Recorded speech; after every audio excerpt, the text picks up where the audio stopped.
بزرگان محترم، عصر کے بعد کی مجلس میں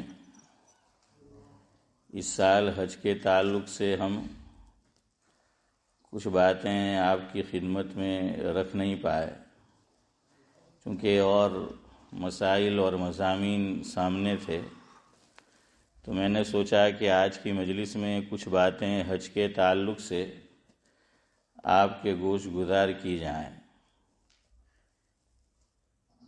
دیکھیے، مدینہ منورہ کا جو سفر ہے وہ حج کا حصہ نہیں ہے، وہ حج کا پارٹ نہیں ہے۔ کیا معنی اس کا اور اس سے کیا فرق پڑتا ہے؟ بہت فرق پڑتا ہے۔ ایک آدمی کے پاس فقہا نے لکھا ہے، مثال کے طور پر وہ لندن میں رہتا ہے یا برطانیہ کے کسی شہر میں ٹاؤن میں رہتا ہے، اس کے پاس اتنا پیسہ ہے کہ جس کا نفقہ اس کے ذمے ہے۔ نفقہ جانتے ہو نا؟ ہاں، کہ کھانا پینا اور جو زندگی کی ضروریات ہے اور اس کے ذمے ہے، تو وہ ان کو دے کر جائے، اور پیسہ اس کے پاس اتنا ہی ہے کہ وہ مکہ مکرمہ جا سکتا ہے اور حج کے دنوں میں جہاں جانا ہے وہاں جا سکتا ہے، اور جو اخراجات ہے وہ برداشت کر سکتا ہے، لیکن مدینہ منورہ کے اخراجات وہ برداشت نہیں کر سکتا، اتنا پیسہ نہیں ہے اس کے پاس۔ بعض لوگوں کو یہ مسئلہ معلوم نہیں ہوتا تو وہ یوں سمجھتے ہیں کہ ہم پہ حج ہی فرض نہیں ہوا، حالانکہ حج اس پہ فرض ہو چکا۔ مدینہ منورہ حج کا حصہ نہیں ہے، حج کا پارٹ نہیں ہے، لیکن یہ بات بھی ہے کہ اگر اللہ تعالیٰ نے مالی وسعت دی ہو، فراوانی ہو، تو مدینہ منورہ کے سفر کو چھوڑنا نہیں ہے۔ ہاں، یہ بات بھی اپنی جگہ الگ ہے کہ ضرور حاضری دینی ہے آقا کے دربار میں، آقا کے روضے پر ضرور حاضری دینی ہے۔ ایک روایت میں حضور نے فرمایا، گرچہ سند کے اعتبار سے اس پر کلام کیا گیا ہے، ضعیف ہے، حضور نے یہ فرمایا، مفہوم ہے کہ جو مکہ مکرمہ آیا، حج کے لیے آیا، وسعت بھی تھی، اور اس نے میری زیارت نہیں کی، حاضری نہیں دی، تو اس نے میرے ساتھ جفا کی، ظلم کیا۔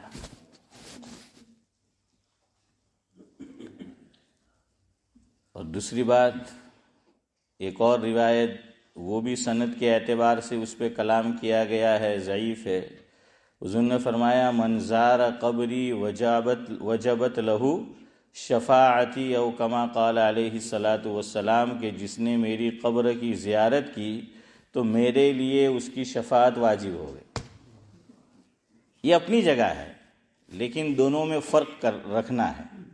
اللہ نے وسعت دی ہے، مالی فراوانی ہے، تو ضرور حاضری دو مدینہ منورہ کی، لیکن اگر اتنا روپیہ پیسہ ہے کہ مکہ مکرمہ جا سکتا ہے، حج کے ایام میں جہاں حاضری دینی ہے وہاں جا سکتا ہے، اور حج پہ اس لیے نہیں جاتا کہ میں مدینہ منورہ حاضری نہیں دے پاؤں گا، تو یہ صحیح نہیں ہے، چونکہ حج اس پہ کیا ہو چکا ہے؟ فرض ہو چکا ہے۔ تو یہ دونوں میں فرق کرے۔ بہرحال عام طور پر الحمدللہ یہ ہوتا ہے اللہ تعالیٰ کے فضل و کرم سے کہ جو بھی حاجی حج میں جاتے ہیں تو مدینہ منورہ حاضری ضرور دیتے ہیں، بلکہ بعض تو دو دو مرتبہ دیتے ہیں، پہلے بھی مدینہ منورہ حاضری دیتے ہیں، پھر حج کرتے ہیں، اور بعد میں واپس مدینہ منورہ حاضری دیتے ہیں، تو کیا کہنے۔ ہاں، ان کی قسمت پہ رشک آتا ہے، اور آنا چاہیے۔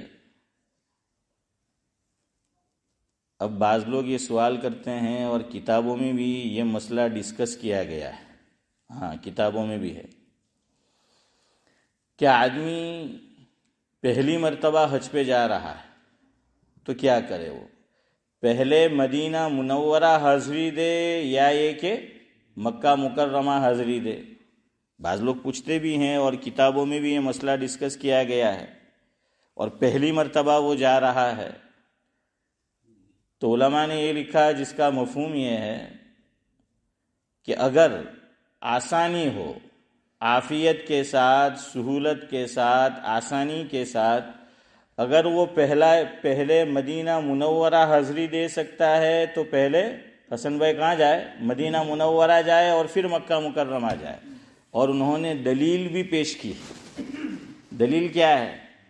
قرآن کریم میں ایک آیت آئی ہے، وَلَوْ أَنَّهُمْ إِذ ظَّلَمُوا أَنفُسَهُمْ جَاءُوكَ فَاسْتَغْفَرُوا اللَّهَ وَاسْتَغْفَرَ لَهُمُ الرَّسُولُ لَوَجَدُوا اللَّهَ تَوَّابًا رَحِيمًا. یہ قرآن کریم میں آیت آئی ہے. اب امتیاز کون سے پارے میں؟ 5ویں یا 6؟ 5ویں پارے میں نا. ہاں، یہ 5ویں پارے میں آیت آئی ہے. مفہوم اس کا یہ ہے کہ جن مسلمانوں نے اپنی ذات پر ظلم کیا، یعنی گناہوں میں مبتلا رہے، گنہگار ہے، اور ہم میں سے ہر ایک گنہگار ہے، تو ان کو چاہیے کہ پہلے وہ آقا کے در پر حاضری دے اور آقا سے سفارش کرے کہ استغفار کرے میرے لیے، خود بھی استغفار کرے، آقا سے بھی سفارش کرے، اور پھر وہاں حاضری دے. لَوَجَدُوا اللَّهَ تَوَّابًا رَحِيمًا فَاسْتَغْفَرَ لَهُمُ الرَّسُولُ لَوَجَدُوا اللَّهَ تَوَّابًا رَحِيمًا. اللہ کی کریم ذات سے امید ہے کہ اللہ تعالیٰ کیا کریں گے؟ اس کی توبہ کو قبول کریں گے، اس کے ساتھ رحم و کرم کا، عفو و درگزر کا معاملہ کریں گے. تو اگر ممکن ہو، آسانی ہو، عافیت کے ساتھ ہو، سہولت کے ساتھ ہو، تو پہلے کہاں حاضری دینی چاہیے؟ مدینہ منورہ. کس کو؟ جو پہلی مرتبہ حج پہ جا رہا ہے. اور پھر مکہ مکرمہ. دوسری مرتبہ حج ہے، نفلی حج ہے، تو اختیار ہے، چونکہ پہلا حج تو وہ کر چکا ہے. اور یاد رکھیے علماء نے ایک بہت اچھی بات لکھی ہے، ہاں، یہ کسی اور عبادت میں نہیں ہے، یہ صرف حج کی عبادت ایسی عبادت ہے.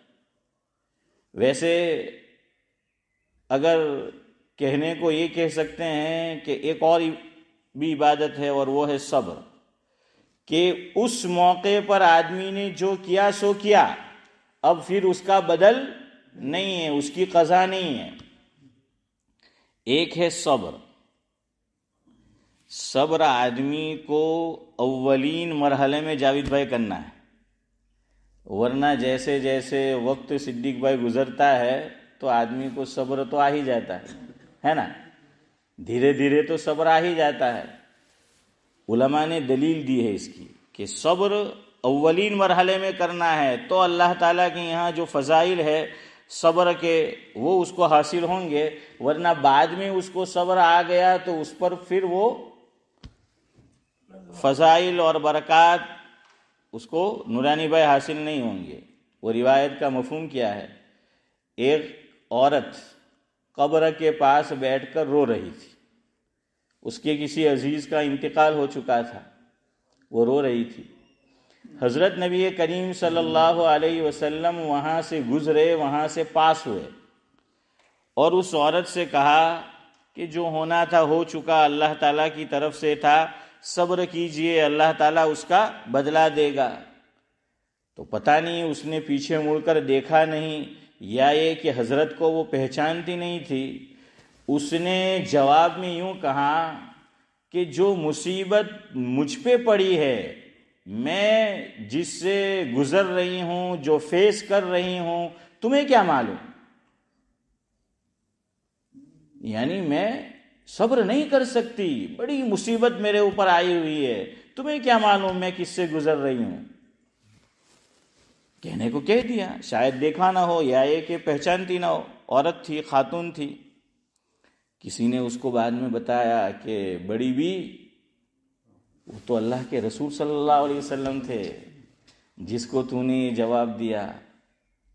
تو اس کو افسوس ہوا، پچھتاوا ہوا کہ مجھے پتہ نہیں چلا، اور میں نے فاروق بھائی کس کو؟ آقا کو یہ جواب دے دیا. تو خدمت میں حاضر ہوئی اور معذرت پیش کی کہ حضرت اب میں صبر کرتی ہوں. اس موقع پر زبان رسالت صلی اللہ علیہ وسلم سے یہ الفاظ مبارک ادا ہوئے جو حدیث پاک کی کتابوں میں موجود ہے، انما الصبر عند الصدمۃ الاولی او کما قال علیہ الصلاۃ والسلام۔ اس کا مفہوم یہ ہے سعد اللہ صاحب کہ صبر جب مصیبت پڑے اس وقت کرنا ہے۔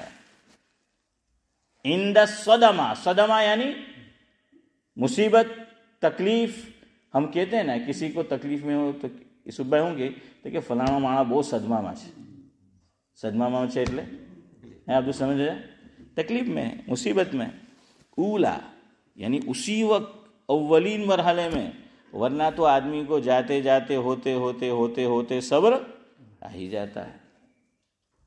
تو یہاں علماء نے لکھا اس حدیث پاک کی شرح میں اسماعیل بھائی کہ صبر جس وقت مصیبت پڑی ہے اس وقت اولین مرحلے میں صبر اختیار کرو، بعد میں آ گیا اب اس کی قضا نہیں ہے، اب اس کا بدل نہیں ہے۔